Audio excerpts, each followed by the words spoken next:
ಎಲ್ರಿಗೂ ನಮಸ್ಕಾರ. ಇವತ್ತಿಂದ ಅಂದ್ರೆ ನವೆಂಬರ್ 14, 15, 16 ಮತ್ತು 17ನೇ ತಾರೀಕು ಕೃಷಿ ಮೇಳ ಹಮ್ಮಿಕೊಂಡಿದ್ದಾರೆ. ಸೊ ನಮ್ಮ ಬೆಂಗಳೂರು ವಿಶ್ವವಿದ್ಯಾಲಯ ಆಗಿರುವಂತಹ ಕೃಷಿ ವಿಶ್ವವಿದ್ಯಾಲಯ ಆಗಿರುವಂತಹ GKVK ಈ ಒಂದು ಕೃಷಿ ಮೇಳನ ಈ 4 ದಿನ ಹಮ್ಮಿಕೊಂಡಿದ್ದಾರೆ. ದಯವಿಟ್ಟು ಎಲ್ಲ ರೈತರು ಹಾಗೂ ನಾಗರಿಕರು ಈ ಒಂದು ಕೃಷಿ ಮೇಳಕ್ಕೆ ವಿಸಿಟ್ ಮಾಡಿ. ಸೊ ನಾವು ಸಹ ಈ ಒಂದು 4 ದಿನ ಈ ಒಂದು ಕೃಷಿ ಮೇಳದಲ್ಲಿ ವಿಸಿಟ್ ಮಾಡ್ತಾ ಇದ್ದೇವೆ. ಸೊ ಈ ಒಂದು ಕೃಷಿ ಮೇಳದಲ್ಲಿ ನಿಮಗೆ ಕೃಷಿಗೆ ಸಂಬಂಧಪಟ್ಟಂತ ಸಾಕಷ್ಟು ವಿಚಾರಗಳ ಬಗ್ಗೆ ನೀವು ಒಂದು ತಿಳ್ಕೋಬಹುದು. ಹೈನುಗಾರಿಕೆ ಇರ್ಬೋದು, ಮತ್ತೆ ಕೃಷಿ ಯಂತ್ರೋಪಕರಣಗಳು ಆಗಿರ್ಬೋದು, ಹೊಸದಾಗಿ ಬರ್ತಿರುವಂತಹ ತಳಿಗಳ ಬಗ್ಗೆ ಆಗಿರ್ಬೋದು, ಇನ್ನು ಹಲವಾರು ವಿಚಾರಗಳ ಬಗ್ಗೆ ನೀವು ಈ ಕೃಷಿ ಮೇಳದಲ್ಲಿ ಒಂದೇ ವೇದಿಕೆಯಲ್ಲಿ ಈ ಒಂದು ಎಲ್ಲಾ ವಿಚಾರಗಳನ್ನ ನೀವು ತಿಳ್ಕೋಬಹುದು.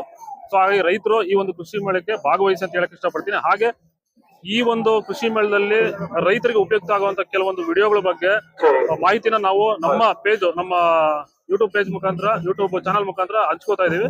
ಸೊ ಯಾರೆಲ್ಲ ಈ ವಿಡಿಯೋ ನೋಡ್ತಾ ಇದ್ರೆ ದಯವಿಟ್ಟು ನಮ್ಮ ಪೇಜ್ ನ ಫಾಲೋ ಮಾಡಿಕೊಂಡು ಈ ಎಲ್ಲಾ ವಿಡಿಯೋಗಳನ್ನ ವಾಚ್ ಮಾಡಿ ಅಂತ ಹೇಳಕ್ ಇಷ್ಟಪಡ್ತೀನಿ. ಹಾಗೆ ಈ ವಿಡಿಯೋನ ಬೇರೆ ರೈತರಿಗೂ ಶೇರ್ ಮಾಡಿ, ಯಾಕಂದ್ರೆ ಈ ವಿಡಿಯೋದಿಂದ ಸುಮಾರು ರೈತರಿಗೆ